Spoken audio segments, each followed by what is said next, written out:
Hello everyone. आज के video में मैं ऐसे स्टॉक्स के बारे में बात करूंगी जो 2024 के बजट के दौरान तेजी से बढ़ सकते हैं। चलिए जानते हैं कौन से हैं ऐसे वो 5 स्टॉक्स।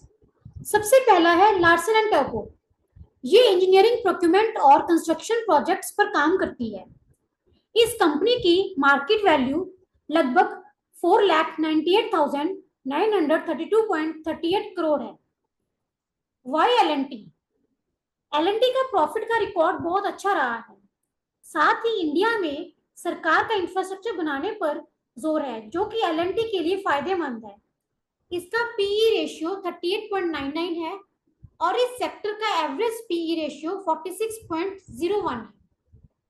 इंटरिम बजट में इंफ्रास्ट्रक्चर सेक्टर का एलोकेशन 11 लाख करोड़ रुपए का था, जिसमें 10% ईयर ऑन ईयर से बढ़त हुई थी। फाइनल बजट में भी इस सेक्टर पर खास ध्यान दिया जा सकता है। अगला स्टॉक है इरकॉन इंटरनेशनल। ये एक पीएसयू स्टॉक है जो कि नए रेलवे लाइंस बनाती है और साथ ही इलेक्ट्रिफिकेशन भी करती है। इस कंपनी की मार्केट वैल्यू लगभग 30,096.50 करोड़ है। Y IRCON international. इरकॉन को फायदा होने वाला है क्योंकि सरकार बहुत सारी रेलवे लाइंस बनाना चाहती है और ये कंपनी रेलवे लाइंस को मॉडर्नाइज करने में और उन्हें सेफ बनाने में मदद करती है।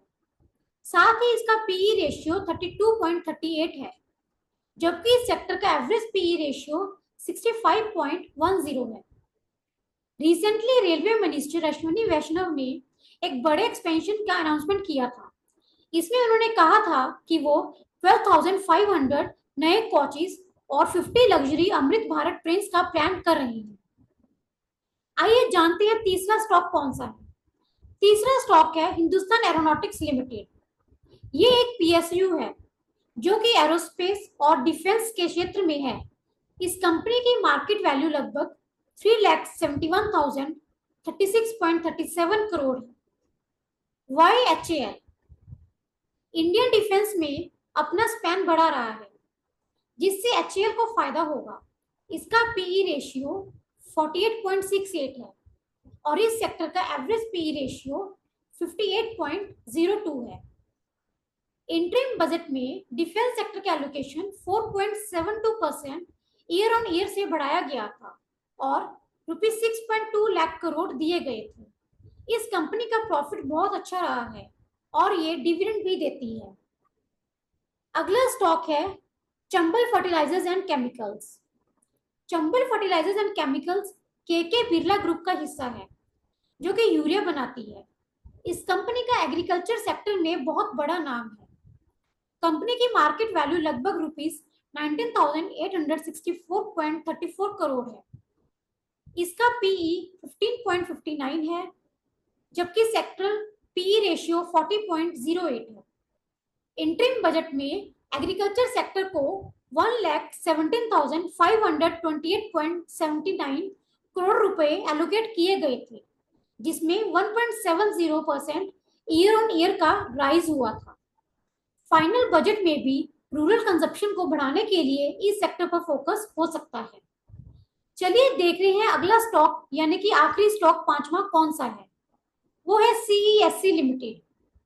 CESC RP Sanjeev Goenka group का हिस्सा है और ये एक इलेक्ट्रिकल यूटिलिटी कंपनी है जिसके सोलर पावर प्लांट्स हैं।